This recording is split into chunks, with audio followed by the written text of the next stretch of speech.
We are back, and so is he. And he means Connor McQueen. The segment continues. I think he missed us, Will. I think. We gave him his bye week. Now, here's the deal, Connor. You've come twice. The contract cannot be voided anymore. You got your bye week. You're here the rest of the season. Yeah, I got to take once a week. I got to take a nap last week, so I guess I. Is that the only nap you've gotten in a while? I'll waive my rights for napping since school's about to start. So yeah, I'll come back next week. Boone, do you think we're gonna lose him now that he's got his own hype video? I mean, he's gone big time on us. Yeah, I'm kind of nervous about this. Yeah. We landed him first, and then if we can't deliver, he might move on to greener pastures. Will. That's right. Well, Connor returns, brings his guest of choice, and this is your roommate, right? Boone Niederhofer, Connor McQueen, roommates, right? Have been for the last 4 years. This is gonna be the first year we haven't been roommates. Uh-oh. Oh, wait a minute. Yeah. Come on, guys. I know. Had to break it up. Very rough. sad, but They look upset. We weren't happy about it. Who was the messiest? Actually, Bryce Dolezal was. We lived with him for 4 years By as well, far. and we had what we deemed, after a year and a half of living with him, we figured out what was best, and it was just in the living room. It'd be Bryce's corner, and we'd find something that oh, there's a random shoe. That's probably Bryce's. Throw it in Bryce's corner, and it just accumulated wealth over the years to where we're moving out and. He just sends us a text, and he's like, "Oh, you guys can just throw that stuff away." Okay. Throw it away. Yeah. Clothing. Boone and I are just pilfering through there, trying to find things of value. Yeah. So wide receiver Boone Niederhofer, Connor McQueen with us next couple of segments. Studio 12 here he rolls along on this edition. And fall camp's pretty much done, guys. I mean, it's right around the corner, this UCLA game. Do you guys have that sentiment? It's time to see and hit a different color across the line of scrimmage from us? Oh, yeah. It'll be nice to see some new faces instead of just seeing, same DBs every single day. Yeah, I think it's really getting to that time, especially since this week we've started more of a game preparation phase rather than just our evaluation phase. That's what Coach Sumlin was talking about on Monday, is that we're transitioning in fall camp now to really prepare for UCLA, and that's one of my favorite things about playing the game of football is just the preparation aspect of it and how the process goes from Monday all the way through the game on Saturday, and you do it all over again the next week. And I think it's really exciting to get to that phase of preparation. And both of you being very cerebral and being heavily involved in the offense in one way or the other, it's got to be fun for you to see stuff that you work on, maybe a cool play they put in or a thought process of how to attack a defense, to see it play out on a Saturday. Right. That's got to be pretty cool, too. That's kind of the inside part of the game that maybe not a lot of fans see. Yeah, I think that's one of my favorite parts about, being a quarterback and getting to see the whole field and what everybody does is because the coaches will put in plays and a lot of the guys will just be like, okay, this is how we're going to run it. But a lot of the things that, Boone and I like to talk about as well as the other quarterbacks is why are we doing this? And that's where, the added meeting time that comes in to where we can really talk about their defense is going to do something, and this is how we're planning on responding to it. We're going to run this specific play in this manner, maybe on this down and distance, because that's what we think will put us in the best position to succeed. And Boone, your position unit's been talked about, the talent there, and there's potential for that whole group to be one of the best in the country. Give me maybe your final assessment of the August camp from the wide receiver core as now you hit game week. This fall camp has definitely been one of the best fall camps we've had. The last 5 years since Coach Lemmon's been here, since we've all been here. I think the depth is just one thing that we haven't had. We've always had depth, but this year it's just like, we've got 10 receivers that can play instead of 8, and Ricky, Christian, Josh, all those guys. We've all had solid camps, and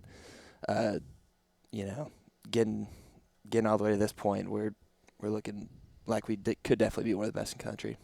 Do you have the best stash in the room? I think I'm the only guy with a stash in the room. And we've got video today with Joe Bill Munoz producing. Yes. I've got to give him props from behind the glass. But we got to ask if he can zoom in on the stash too, because I can see the camera moving. He's trying to get in there. But zoomed in, do you want to do any combing of it real quick? And when did this start and why? Is it just an August camp thing for you, Boone? It's definitely just a fall camp thing. You know, there's great men out there with mustaches. You know, Great men. Chief, Ron Swanson, Alex Caruso.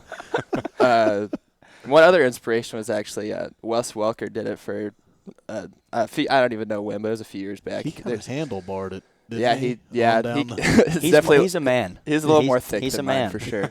But yeah, you know, it's just something I thought would be funny. Have you caught some grief from Coach about it? Oh yeah, I agree from about everybody that he sees. Because that's the thing, Connor. I asked him his assessment of the wide receivers post-fall camp. I need your August camp ending assessment of this facial hair on Boone Niederhofer. It's better from far than from close.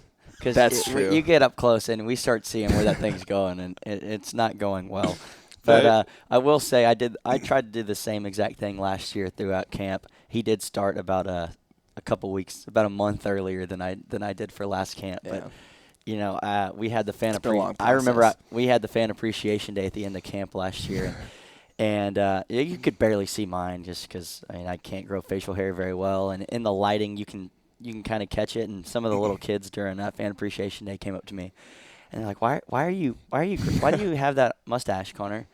And I had multiple kids just tear down my mustache. I asked you when you walked in. I thought you maybe. And I was something. like, you know what? This year it's just not for me. Boone, you got it, man. I'm not gonna do it. But Boone's is a lot better than mine was last year, and better is a very, very arbitrary term in that sense. Were you solo in this? Who else did it on the team, or was this just all you all the time, Boone? Yeah, I had a few people who were like, "Yeah, I'll do it with you," but no one else really did. Colin Gillespie actually ended up shaving a little mustache, like I think a few days ago. So I was alone for most of the time. Did you have it when you guys did all the video board taping in here a few weeks ago? Will it grace the Kyle Field video board in front of 100,000 people? I think I said my name and hometown with the mustache. Because I'm kind of concerned about the longevity of said mustache. Is it going to make it into the season? Is it depending on wins and losses, or is it done at the end of fall camp? It's definitely a fall camp mustache for sure. So when's the shave? Saturday? That's to be determined. Okay. Now, you guys do these video board shoots here in 12th Man Productions. Like you mentioned last week, it was in front of the green screen. Sometimes we hear a lot of players, they say, I'm not ready for this. I haven't cut my hair. I haven't shaved. And their mom will be quite upset at them. What's mom going to say about this facial hair she sees in front of 100,000 at Kyle Field? I mean, she's not gonna like it. Does she know yet? Does she know? I don't think she doesn't know about the Kyle Field thing, but she knows that I do. She's seen it, and my grandma's hinted that she's gonna buy me a razor. I can't see the mustache last. If mom and grandma are both making hints or direct threats at said mustache, it's not going to last very long. I will say, Boone thought long and hard about shaving it before picture day, and all of us, Trevor, Jake, Shorp, and I all went full bore, just telling Boone the mustache looked great and it's got to stay because, we knew we had the 12th Man production shoots and everything like that. So, we wanted Boone to keep the stash throughout camp. And so in Boone's senior pictures that will be memorabilia forever for him. Luckily, you can they're see from the far mustache. You can still deliberately see the mustache. Yes. There's some pretty salty facial hair in that quarterback room, though. Those guys. Yeah, they're men. They're men. myself included, but no, facial hair is not my forte. You've also got the ginger thing going, right? too. Nobody wants that. There's only so much that people can handle. So. Well, but if you had the darker hair color, then it would be. Right. It would show up, but whereas with the ginger thing, it's the effort that counts, so I'm impressed with it. Oh, I appreciate that, And keeping with the theme of fall camp assessments, we'll step off the facial hair this time and back on the field. But you mentioned the men in the quarterback room, Trevor Knight, Jake Ubenak with you, Nick Starkle's a youngster. You guys had some fun with the youngsters when you brought Trevor Knight on here. Right. But, your final thoughts on what you saw from Trevor and Jake and the group Connor, quarterbacks as far as getting a grasp of this offense heading into UCLA week. And, I mean, I think physically, throwing the ball, distributing the ball between receivers and everything, Jake and Trevor are where they need to be right now going into game week. And I think right now, really, it's more of the cerebral part of it, making sure that we know what to expect whenever game day comes. We're not seeing any surprises or anything. I think I will say Nick Starkle did have a very good camp, and he's going to be a great player here at A&M for years to come. And he's a big guy. He's got a rocket arm, so I'm excited to see how he progresses. But I mean, just in terms of Jake and Trevor, I think that we're really taking it kind of one step at a time, where Coach Mazzoni is really kind of siphoning out and putting into different segments. We're going to work on third downs one day. One day we're going to work on red zone. We're going to work on first downs and coming out, things like that, to where we're really hitting all the spots right now. So whenever game day comes along, we're ready to roll. All right, we've got Connor McQueen and Boone Niederhofer with us on this edition of Studio 12. When we come back, more football and possibly a little more mustache talk. We'll see. But it's on the other side of the break on Sports Radio 1150 and 102.7 FM, The Zone. Back on the Friday edition of Studio 12. Connor McQueen, Boone Niederhofer with us here on the south end zone of Kyle Field. Kickoff is literally just over a week away at A&M UCLA right behind us here. By the way, several tickets still available for this game. Some of the visiting team allotment was returned. 12thman.com/tickets. Get your seat for this big-time opener at Kyle Field. Well, guys, we were talking about some of the things, Connor, you saw in the quarterback's room and what you saw on the field this camp. Boone, I want to turn it. You talked about your group, the wide receivers, but let's look at that defense. How frustrating, I'm guessing, to go against them during camp, but how excited are you to watch those guys take the field on September the 3rd, especially after what you've seen in fall camp? Oh, it'll be very exciting. I mean, there's times in practice where the defense can just shut down our offense and make it very difficult for us to even get plays off because, they're getting to the quarterback so fast. But, I mean, if they can do that to us, then hopefully they can do it to the other teams as well. So, and, our safeties look great. It's always difficult to get open against them. And, I think it's just going to be very exciting to have a defense that, I think this is the first year we've had a lot of hype around our defense, and I think that's just been really cool. Yeah, I mean, the little bit I've been out there at some of the scrimmages, sometimes you'll look at the defense and go, man, they're winning big time. And then you sit there and go, well, maybe does that mean the offense? Well, this offense is really, really good. Right. And so for the defense to have a day where they maybe outplay the offense, that has to bode well for SEC play. Mm-hmm. Right. So. Also, the third phase, which will obviously be very big in the opener and in SEC play. Connor, your role there. How is it shaping up when you think about place kickers? Because you lose Bertolette last year.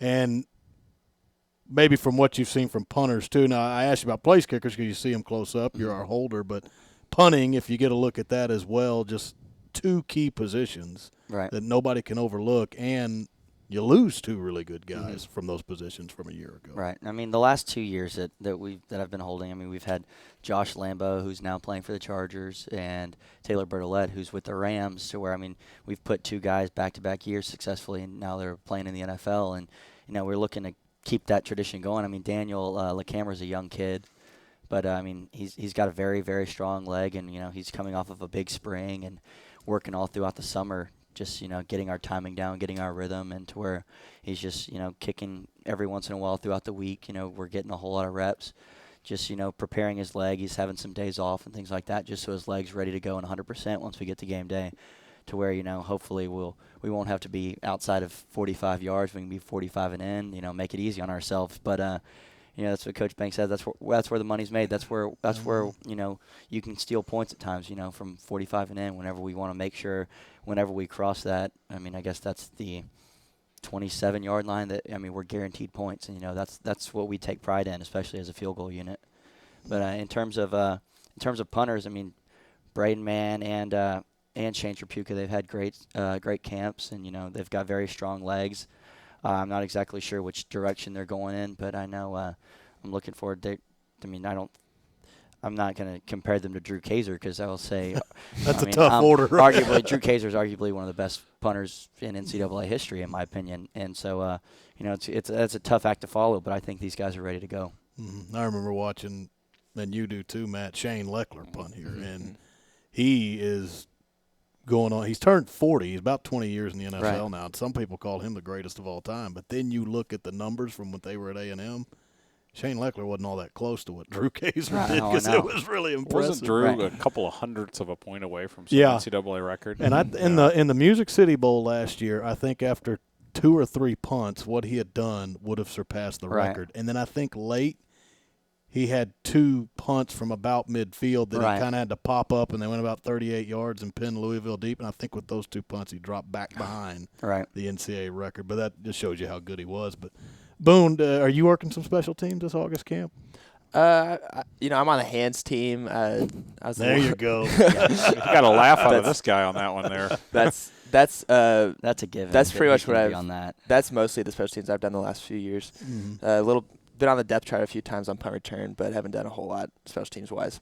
And then you work with a guy in the wide receivers room, and Christian Kirk, that can handle other roles. And what we saw him do return-wise last year was pretty incredible as a freshman. What's it like working with Christian? Because it just seems like when I say working with him, his work ethic never drops. And does that trickle down to a lot of the guys on the team? Oh yeah, he's always, like last year he didn't. He was more quiet, but this year he's really kind of stepped up as a leader in the receiver room, and he's just a machine. His motor just does not stop. He stays full speed. He's go all the time, and that's really cool to see. And even as an older guy, it's that can help you keep going and stuff like that. But I roomed with him on the road last year, and he before the Arizona State game, he talked about how nervous he was for punt return. And, the first punt he gets, he returns for a touchdown. So I thought that was kind of cool. Get nervous more. Yeah. That works out for us. Speaking of a motor always running and stuff like that, you never have to know where Connor is on the practice field, do you? It's never a question. Yeah, because you can just hear him.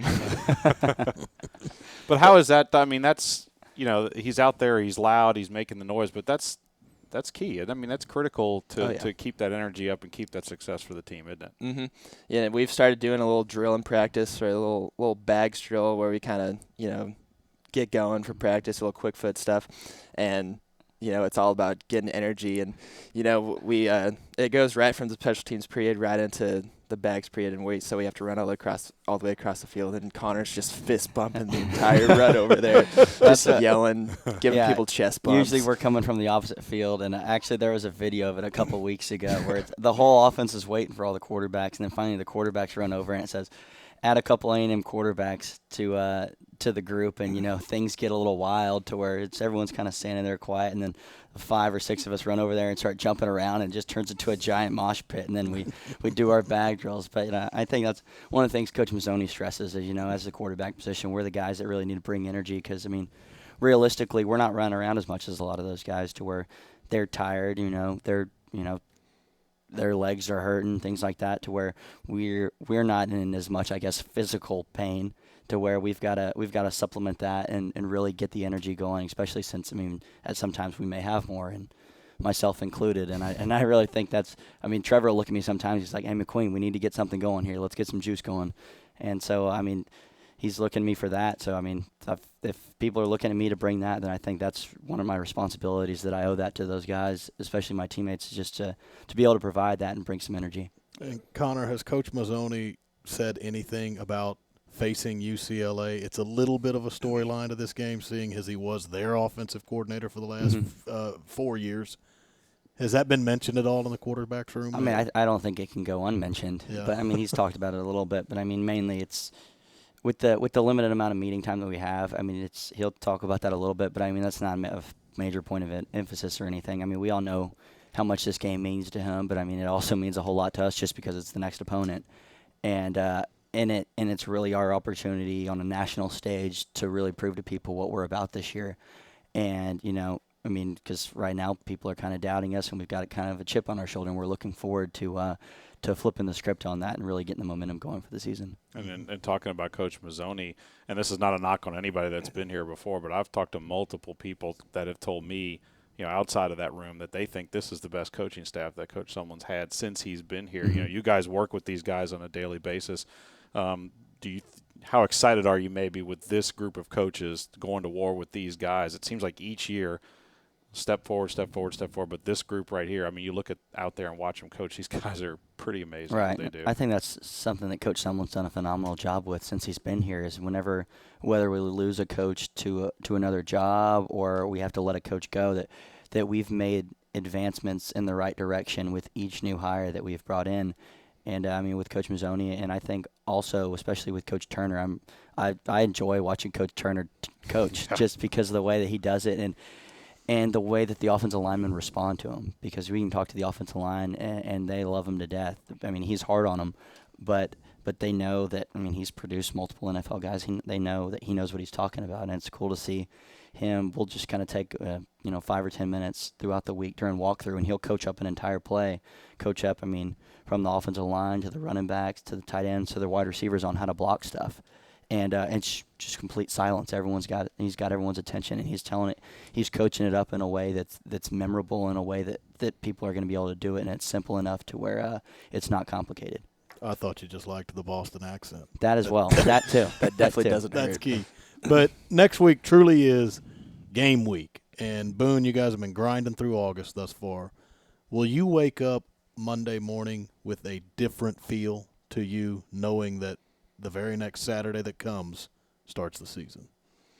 I mean, I think the excitement is already building, because, I mean, we really had a Monday practice this last week, so we have 2 weeks of game preparation. So, I mean, Monday won't be all that different, but, definitely just the feeling of, this really is game week will definitely be, that'll get the juices flowing. Yeah. And I think with it being the first day of classes and everything, I mean, it's always exciting to get on campus and everything. And I know there's going to be a buzz on campus just because it is the start of the football season and everyone's going to be talking about it. Everyone's going to be wanting to know things. And, that is going to be a little bit of a change having to go to class and everything, which is always a joy. But don't forget, go to class. Right. Of course, you don't have to tell us. Exactly. But I'm really looking forward to it. I think I'm going to wake up on Monday morning. I think it's going to be kind of a surreal feeling, and it felt that way this past Monday as well. Like, wow, we're actually having a Monday practice to where it's not just a 2.5 hour long grind practice. We're really setting the game plan. Boone, one last question for you before you go. You wake up, you turn on your Twitter, and there's a Connor McQueen video. What's going through your mind there? You mean the hype video? The hype video. Yeah, what was your take on that? Have you watched it yet? I have watched it. I've watched it a few times. I just thought it was really cool that someone took the time to do that. I guess this kid has, made other videos, but I think so. Very talented video maker. I mean, he had to have searched through a lot of different film to find all those clips. Well, there have been some Connor McQueen Oh, gifts. come on, man. You don't think there's, I loved you don't think there's the just slow-mo, high snap, spin the ball, hold. I thought, just textbook. Textbook hold. That's why we do. That's why we work on it in practice. That's what we work for all year. See, we learned something about holding the ball and spotting the ball on the first episode of this. That's right. We're becoming football aficionados just from what we learned on this show. It's not just X's and O's out there. It's all about execution. That's right. I would have never known that the snap is supposed to come where the laces it's delivered to you with laces out. Like that's now I watch for that. It's a certain level of detail. Still seems very hard to do for those deep snappers. Oh, it is. It is. I mean, it's never 100%, but that's the goal that we press for. Yeah. And Coach Banks lets them know if it's not. A lot of repetition. Right. Exactly. Fellas, we're excited. All the best. Well, we'll have you on next week, Connor, but we can still say all the best right now against UCLA next Saturday. Congratulations on getting through another August camp, too, guys. Thank you. Thank The you. final one. The last one. Yeah. Boone Niederhofer, Connor McQueen on this edition of Studio 12.